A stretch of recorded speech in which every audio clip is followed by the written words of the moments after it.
Warahmatullahi wabarakatuh. Kami dari kelompok 1 akan mempresentasikan hasil analisis kami yang berjudul penerapan sirkuit Hamilton dalam perencanaan lintasan tram di ITB. Sebelumnya,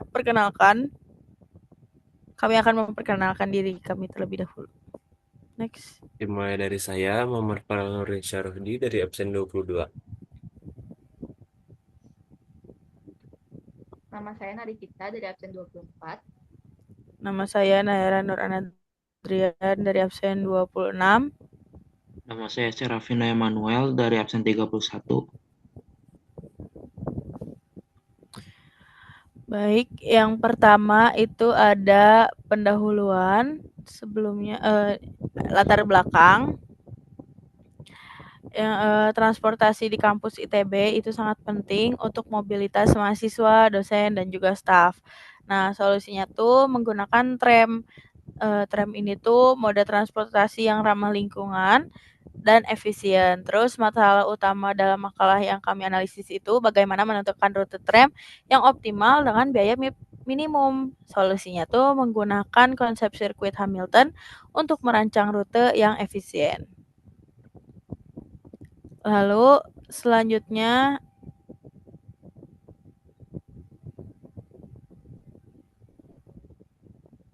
yaitu tujuan dari makalah ini yaitu menggunakan teori graf dan sirkuit Hamilton untuk menemukan lintasan tram optimal di ITB. Yang kedua, menentukan jalur yang melewati setiap lokasi penting tepat 1 kali sebelum kembali ke titik awal. Yang terakhir, yaitu mengoptimalkan efisiensi transportasi dengan jalur yang minim biaya dan maksimal manfaat.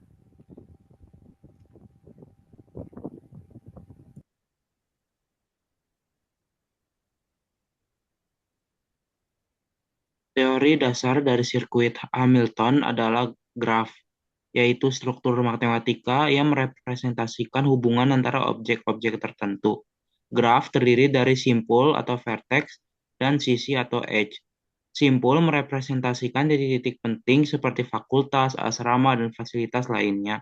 Sedangkan sisi merepresentasikan jalur yang menghubungkan simpul-simpul tersebut. Sirkuit Hamilton adalah lintasan yang melewati setiap simpul tepat 1 kali dan kembali ke titik awal. Graf Hamilton adalah graf yang memiliki setidaknya satu sirkuit Hamilton. Cara mencari sirkuit Hamilton bisa melalui algoritma backtracking, branch and bound, atau pendekatan heuristik.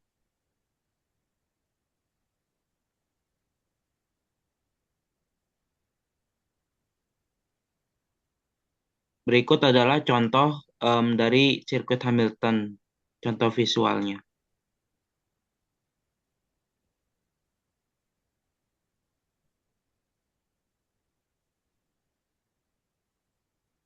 Nah, untuk penerapannya di ITB, ITB itu direpresentasikan dalam bentuk graf. Yang pertama itu ada simpul atau vertex.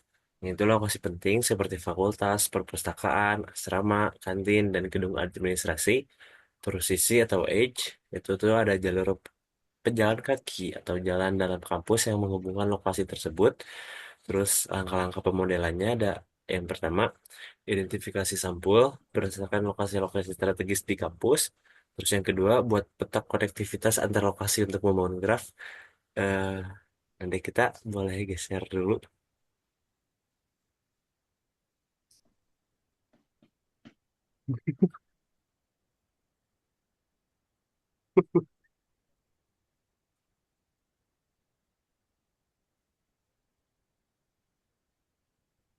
Terus yang selanjutnya, ada penerapan di ITB. Yang pertama itu ada simbol atau vertex, yaitu lokasi penting seperti fakultas, perpustakaan, asrama, kantin, dan gedung administrasi. Terus sisi atau edge itu adalah jalur pejalan kaki atau jalan dalam kampus yang menghubungkan lokasi tersebut. Terus langkah-langkah pemodelannya, yang pertama ada identifikasi simpul berdasarkan lokasi-lokasi strategis di kampus. Terus buat peta konektivitas antar lokasi untuk membangun graf. Lalu, tentukan kemungkinan jalur tram berdasarkan jalur yang sudah ada atau dapat dibangun. Terus tantangan utamanya, yang pertama adalah menemukan jalur terpendek dan terefisien yang menghubungkan semua lokasi. Terus yang kedua, ada memastikan jalur tetap praktis untuk diterapkan dalam kondisi kampus ITB yang berbukit dan memiliki keterbatasan ruang. Boleh di next?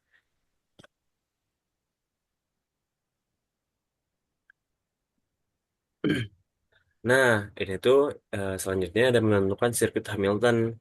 Yang pertama, pendekatan yang digunakan itu ada metode algoritmik seperti algoritma Half-Curve atau backtracking untuk mencari solusi yang optimal. Terus heuristik dan optimasi yang menggunakan metode seperti algoritma genetika atau N-colony optimization. Terus faktor evaluasi jalur tramnya itu ada yang pertama ada jarak tempuh yang mencari jalur dengan panjang yang minimum. Terus efisiensi waktu perjalanan yang memastikan waktu tempuh yang optimal, terus ada biaya pembangunan yang mempertimbangkan anggaran dan kelayakan pembangunan jalur. Nah, terus studinya itu dibutuhkan studi untuk kelayakan agar memastikan bahwa jalur yang dirancang dapat diimplementasikan secara praktis dan ekonomis.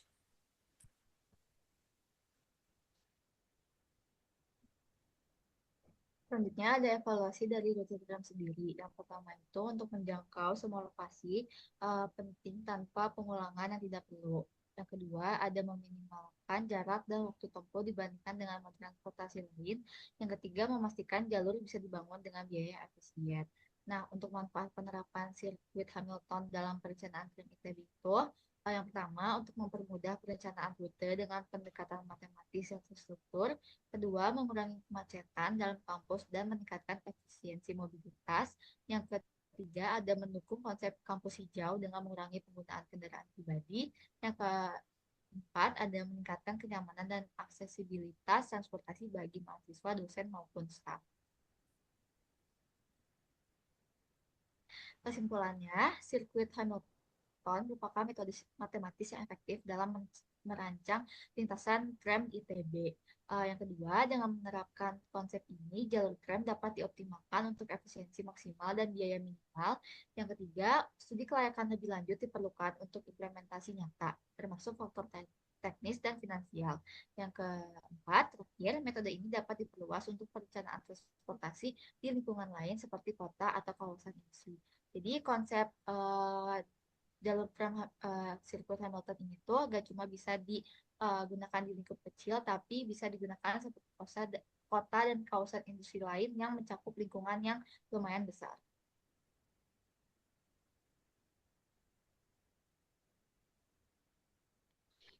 Sekian presentasi dari kami. Terima kasih sudah mendengarkan. Wassalamualaikum warahmatullahi wabarakatuh. Bye-bye.